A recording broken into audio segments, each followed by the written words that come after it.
بسم اللہ الرحمن الرحیم۔ اسلام کے معاشی احکام کے ضمن میں آج کل بہت سارے جدید ایسے ایشوز پیدا ہو گئے ہیں کہ جن کے بارے میں بہت سارے سوالات ابھرتے ہیں اور عام آدمی یہ پوچھتا ہے کہ ان کی ویلیڈیٹی یا اسلامی لحاظ سے ان کا جواز ہے کہ نہیں ہے۔ انہی ایشوز میں سے ایک بہت بڑا اور اہم مسئلہ جو ہے وہ کریڈٹ کارڈ کے استعمال کا ہے۔ ہمیں معلوم ہے کہ کریڈٹ کارڈ آج کل ایک ایسی ناگزیر ضرورت بن گیا ہے کیونکہ آپ رقم کیری نہیں کر سکتے سیکیورٹی ریزنس کی وجہ سے، اور سہولت بھی ظاہر اس کا باعث بنتی ہے۔ چنانچہ کریڈٹ کارڈ کا استعمال پچھلے ایک ڈیکیڈ میں، پچھلے 10 سال میں دنیا میں بہت بڑھ گیا، اور خود ہمارے اپنے ملک میں بھی اس کا بہت زیادہ استعمال ہے۔ اور جیسے ہم یہ دیکھتے ہیں کہ ایک خاص اگر آپ کی ایک حد تک آپ کی آمدنی اگر ہے تو کریڈٹ کارڈ کا آپ استعمال جو ہے وہ آپ کے لیے بینک خود ہی وہ سہولت پرووائڈ کر دیتا ہے، اور پھر اس کے ذریعے سے آپ بہت ساری خریداری کر سکتے ہیں۔ اس میں اصل سوال یہ پیدا ہوتا ہے کہ کیا کریڈٹ کارڈ میں کوئی ایسی قباحت ہے، کوئی ایسا پہلو ہے جس کی بنیاد پہ اس کو ہم ممنوع قرار دیں؟ تو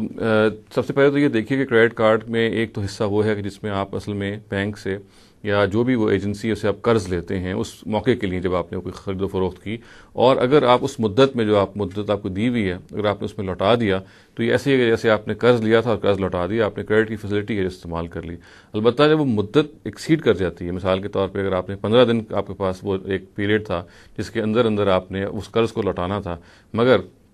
ایسا بھی ہوتا ہے کہ 15 دن کے اندر لوٹایا نہیں جا سکتا، اور پھر وہ اس مدت میں داخل ہو جاتا ہے کہ جب پھر آپ کو اس پر سود دینا پڑتا ہے۔ تو یہ وہ جگہ ہے جہاں پہ ہمارے بعض علماء اس کو، بلکہ اکثر علماء سمجھتے ہیں کہ اس سے پہلے تو جہاں پہ آپ نے قرض لیا اور قرض کی اس مدت سے پہلے، یعنی کریڈٹ کارڈ کی اس مدت میں جہاں پہ وہ قرض ویلڈ ہے، اس کے اندر اگر آپ نے اس کو استعمال کر لیا تو اس میں کوئی حرج نہیں ہے، اور اس میں اگر آپ بعد میں لے کے جاتے ہیں تو پھر یہ اس لیے ممنوع ہے کہ پھر آپ کو سود دینا پڑے گا، اس لیے کہ ان کے نزدیک سود دینا بھی ممنوع ہے۔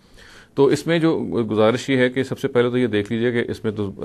بداہت کوئی قباحت نہیں ہے کہ جو قرض لیتے ہیں ہم پہلے حصے میں، جس میں آپ نے اس مدت ہی میں کریڈٹ کارڈ کو جو کہ استعمال آپ نے کیا اور پھر اس قرض کو واپس کر دیا۔ جہاں تک اس چیز کا تعلق ہے کہ جب وہ مدت ختم ہو جاتی ہے، ایکسپائر ہو جاتی ہے اور پھر آپ کو اس پہ سود دینا پڑتا ہے، تو اس کے بارے میں بھی جیسے کہ میں نے عرض کیا کہ ہمارے علماء تو یہ رائے رکھتے ہیں کہ چونکہ سود دینا ممنوع ہے، چنانچہ اس موقع پہ، یعنی اس موقع پہ جب کریڈٹ کارڈ اس مدت میں داخل ہوتا ہے تو پھر اس کا استعمال بھی وہاں پہ ممنوع قرار پاتا ہے اگر آپ نے اس کو ایسے کرنا ہے۔ تو اگر آپ قرآن مجید کا مطالعہ کریں تو آپ کو معلوم ہوگا کہ ہر جگہ سود کھانا ممنوع ہے، سود دینا کہیں بھی ممنوع قرآن مجید میں قرار نہیں پایا۔ چنانچہ جتنی بھی آیتیں قرآن مجید میں سود سے متعلق موجود ہیں وہ سب کی سب یہ بتاتی ہیں کہ آپ کو سود نہیں کھانا چاہیے، سود چارج نہیں کرنا چاہیے۔ جہاں تک سود دینے کا معاملہ ہے قرآن اس کے بارے میں بالکل خاموش ہے، اور یہ بالبداہت بالکل واضح ہے کہ یہ جو سود دینے کا معاملہ ہے یہ خود ایک ظلم ہے جو کہ دینے والے پر اصل میں اثر انداز ہوتا ہے، وہ مظلوم قرار پاتا ہے۔ اور اسی بنیاد پہ آپ دیکھیے کہ اگر اس کی وہ شخص ایک مظلوم قرار پائے گا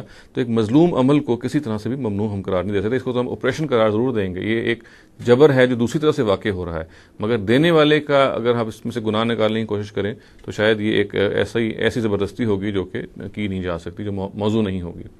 البتہ یہ ضرور ہے کہ نبی صلی اللہ علیہ وسلم کی ایک روایت ہے جس کی بنیاد پہ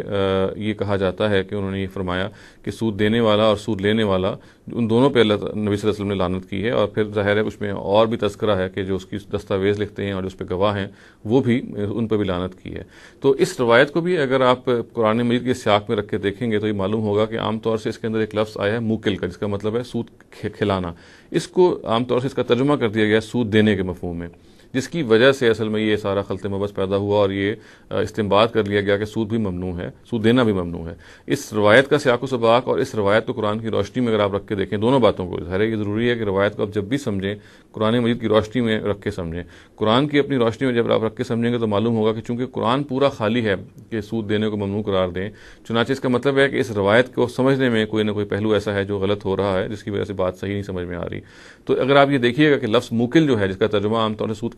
دینا کیا جاتا ہے، اس کا اگر صحیح سٹریس واضح کیا جائے تو یہ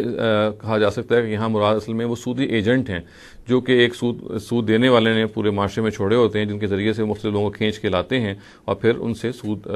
پر ان کو قرض دیتے ہیں۔ تو یہ سود کھلانا سے عام مراد سود دینے والے لوگ نہیں ہیں، بلکہ وہ سودی کاروبار کے ایجنٹ ہیں جو ایک سود دینے والے شخص نے یا سود پہ کاروبار کرنے والے شخص نے ہائر کیے ہوتے ہیں تاکہ وہ معاشرے سے مختلف لوگوں کو پکڑ کے لے کے آئیں، کھینچ کے لے کے آئیں اور اس سے پھر سودی قرض دلوائیں۔ چنانچہ یہاں موکل کا ترجمہ یہاں سود کھلانے والا یا سودی وہ ایجنٹ ہے، اور اس کی مزید تائید جو ہے وہ روایت کے اپنے الفاظ سے سے بھی ہوتی ہے۔ روایت کے اپنے جو بقیہ الفاظ ہیں اس میں یہ آتا ہے کہ جو دستاویز لکھنے والے ہیں اور اس پہ جو گواہ ہیں، یہ بھی آپ دیکھیے کہ وہ سپورٹرز ہیں، وہ ہیلپرز ہیں کہ جو ایک سودی قرض پہ، جو شخص سود پہ قرض دیتا ہے اس کی سپورٹ میں کھڑے ہوتے ہیں، اور یہ جو سودی ایجنٹ ہے ظاہر ہے انہی کی قبیل کا شخص ہے۔ تو یہ تینوں ایک ہی کیٹیگری کے لوگ ہیں، تو انہی ایک ہی کیٹیگری کو اگر آپ شمار کریں گے تو یہ روایت بالکل صاف ہو کے سامنے آ جائے گی کہ اصل میں یہ اس میں سود دینا ممنوع قرار نہیں پایا کسی جگہ پہ بھی، بلکہ اس روایت کا صحیح مطلب یہ ہے کہ سود کھانا تو اس میں ظاہر کوئی شبہ نہیں ممنوع ہے، البتہ سود دینے سے مراد یا مغل سے مراد سود کھلانے والا یا سودی ایجنٹ ہے،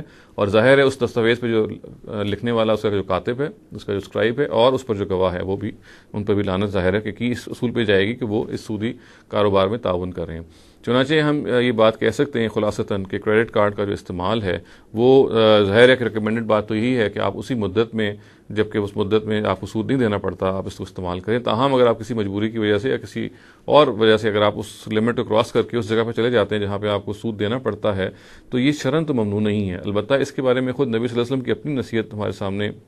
ہر وقت رہنی چاہیے، اور وہ یہ ہے کہ قرض بذات خود ایک ایسی چیز ہے کہ جس پہ ہمیں بہت متنبہ رہنا چاہیے اور بہت ہی ناگزیر صورت میں قرض لینا چاہیے، اس لیے کہ قرض لے کر زندگی گزارنا اور قرض پر زندگی گزارنا یہ ایک ایسی چیز ہے جس کو نبی صلی اللہ علیہ وسلم نے بالکل پسند نہیں کیا، اور یہ معلوم ہے کہ آپ نے ایسے لوگوں کی نماز جنازہ بھی نہیں پڑھی کہ جو اس طرح سے، جن کے بارے میں مجھے معلوم ہوا کہ یہ جب فوت ہوئے ہیں تو انہوں نے اپنے پیچھے قرض چھوڑا ہوا ہے۔ تو یہ اس سے قطع نظر کہ آپ کریڈٹ کارڈ کو استعمال کریں اس مدت میں جس میں آپ کے پاس سود آپ کو دینا نہ پڑے، یا اس مدت کو کراس کر کے جہاں آپ کو سود دینا پڑے، اس سے قطع نظر اس کو ذہن میں رکھیے کہ اس کو صرف اس کا جو قرض لے کے استعمال کرنا ہے، قرض کی بنیاد پہ اپنی زندگی گزارنا ہے، یہ بذات خود کوئی محمود چیز نہیں ہے۔ یہ حالات کے لحاظ سے اور بہت ساری ناگزیر مجبوریوں کے لحاظ سے تو اس کے بارے میں کوئی رعایت مل سکتی ہے، تاہم نبی صلی اللہ علیہ وسلم کی اپنی نصیحت جو ہے اس معاملے میں بالکل واضح ہے کہ ہمیں اپنی زندگی اور اپنے معاملات کو اپنی آمدنی کے مطابق رکھنا چاہیے، جتنی ہماری چادر ہے اتنا ہمیں پاؤں پھیلانا چاہیے۔ بڑی ظاہر ایک ایسا مقولہ ہے جو ہمارے ہاں صدیوں سے چلا آ رہا ہے، اور خود نبی صلی اللہ علیہ وسلم نے اس کی بہت تاکید کی کہ آپ اپنی انکم میں رہتے ہوئے، اپنے وسائل کے اندر رہتے ہوئے اپنے اخراجات کو مینیج کیجیے، اور قرض کے معاملے میں صرف یہ اپنے سامنے رکھیے کہ جب بالکل ہی کوئی ناگزیر صورت ہو، جب آپ کے پاس کوئی اور چارہ نہ ہو، اسی موقع پہ پھر قرض حاصل کیجیے۔ اقول قولی ھذا واستغفر اللہ لی ولکم ولسائر المسلمین والمسلمات۔